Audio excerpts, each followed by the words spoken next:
Are you a homeowner in New Brunswick? Well, brace yourself for another year of property assessment surges and skyrocketing taxes that could shake the very foundation of your finances. Today, we're diving into the tumultuous world of property assessments and taxes in the province of New Brunswick. If you stick around to the end, I will highlight some of the actual examples of how this will impact you. I'm Cameron Brio, a realtor here in the province of New Brunswick. If you have any specific questions, you can head to the first link down in the description and book a meeting with me at a time that works best for you. If you're a homeowner in New Brunswick and have not checked your mailbox, you might want to grab a seat because what we're about to reveal might just knock you off your feet.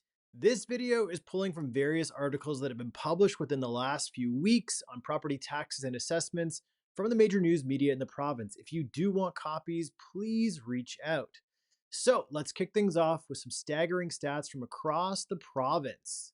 Can you believe it? More than 400,000 property assessments have been mailed out in New Brunswick. And here's the kicker. For many homeowners, opening that envelope, it might just trigger a sense of dread. On Moncton's Lonsdale Avenue, residents are staring down assessment increases of above 20% for the third straight year. That's right, a whopping 90% surge since 2021. And that's just not Moncton feeling the pinch, it's a ripple effect spreading across the province. Pleasant Street in Sackville, you ask? Well, assessments are up by 27.9% this year alone. Not so pleasant if you ask me. And St. John, over 400 homes in the Lower West Side are bracing for assessment hikes of 46% or more. Let's talk about a real estate roller coaster here, friends. But why the sudden surge, you ask? Well, according to Service New Brunswick Minister Mary Wilson, it all boils down to a recent red hot real estate market and a flurry of new constructions. But hold on to your hats, folks, because there's more to this story than meets the eye.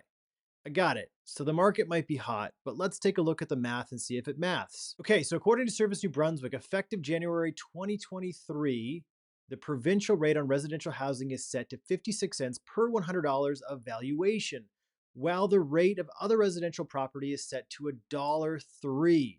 There's an additional provincial rate of 2 cents per $100 of evaluation charged to taxpayers to help defray the cost of assessing properties. Oh, there's more. A final one. In addition to a tax of 41 cents per $100 of valuation is imposed on all non-owner occupied residents. Crazy. St. John Mayor Donna Reardon is raising eyebrows, expressing surprise at the magnitude of these assessments. But can you blame her, really? Especially when business properties seem to be getting a free pass, while homeowners foot this bill. So, what does this mean for the bottom line? Well, we certainly will have some taxing times ahead. Assessment notices are just the tip of the iceberg, my friends. You need to brace yourselves for the inevitable tax bill tsunami set to hit in early March. But here's the silver lining, most of us won't feel the full brunt of these increases immediately. And why is that? Well, thanks to the provincial regulations, large assessment hikes are phased in gradually over multiple years. However, St. John homeowners might still face a maximum of 7.3% tax increases this year, with more pain on the horizon. But wait, there's more.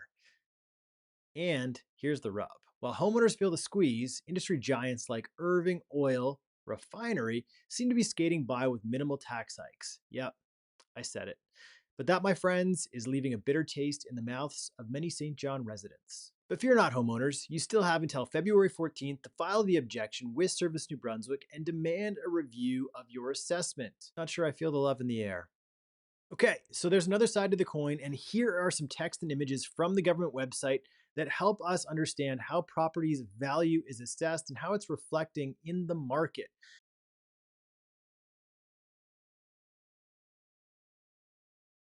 And they state that market value is the price that the property would likely sell for on the open real estate market as of January of each assessment year for which that assessment is made. It is the most common method of property assessment that is used in North America today. There is some logic there, but maybe we should dive a bit deeper. Assessments are based on the market value because value is transparent. It is easy to understand, and it is fair and realistic, and it is the true measure of a property's value. Real estate prices are published, and sale prices are now public knowledge. So, some text from the New Brunswick Property Assessment website. They are stating that they have a team of assessors who review the property assessment value, and they do it for more than 470,000 properties throughout New Brunswick each and every year. And on their website, they write, our assessors aren't actually determining the market value. They are simply reflecting the values that have been established by both buyers and sellers in local real estate markets across the province. But how do assessors actually determine this value? I'll throw a image up on the screen here.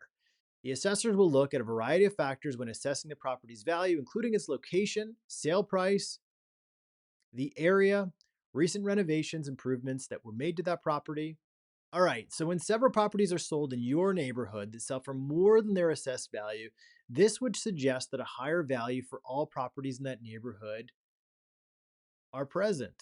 Even if no physical improvements have been made, the assessors will analyze these trends and use them to make adjustments to the assessments to bring them in line with their new market value.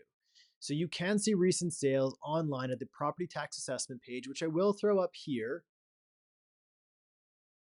But looks can be deceiving. Your house and your neighbor's house might look very similar from the street, but many factors could change that, such as finished basements, age and quality of the building, the type of structures you have on the property, and the assessment for each property. Even two seemingly identical houses can have very different assessments if they are located in different parts of the city and or in a different community. Imagine the market value of your house in downtown St. John or in the Miramichi. These are two very different areas with very different real estate markets. The bottom line is that an assessment is unique to each individual house or property.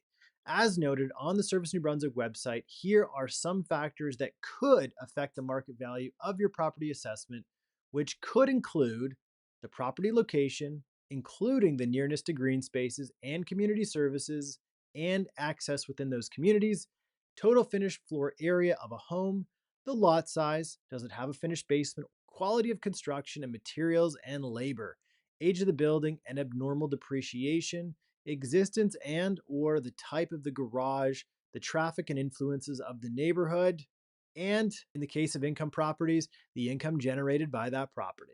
So what protections do we have, you ask? Well, owner-occupied properties are protected from unexpected assessment spikes.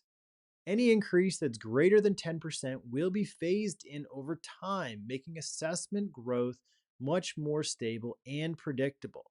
Properties that have sold in the previous year and all new construction and or ones that have been approved with permit are excluded from this protection.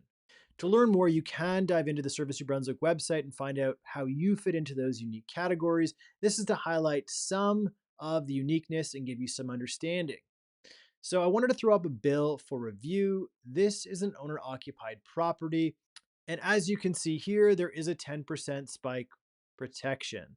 Now, I do know this property and I am protecting the information due to privacy, but there is a reasonable case that this house could sell on the open market for this range. Now, in conversation, the seller would not expect to sell the property for this amount. And this is the topic that is causing a lot of questions within our marketplace because we are pushing the topic of assessed value and real market value, and they are coming together. There is a call to action being made to understand if this method is fair and if a home value should match the assessment value.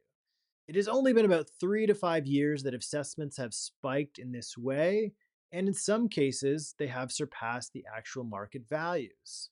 In conversation with some sellers, they think that yes, they could sell their home for more than the second last line with the spike protection. All right, so even with this spike protection, do you feel that this process is fair? I'd love to hear from you in the comments below or reach out by email. I know that when we contrast our property tax assessment to other areas of the country like Ontario or BC, they do have a similar method, whereas the value of the property does in most cases meet the actual assessed value. Now, the staggering difference is that actual dollar value amount, because I'm sure that most homeowners can agree that the affordability of property tax is getting somewhat out of control for what we'll now call an affordable house. Thanks for tuning in.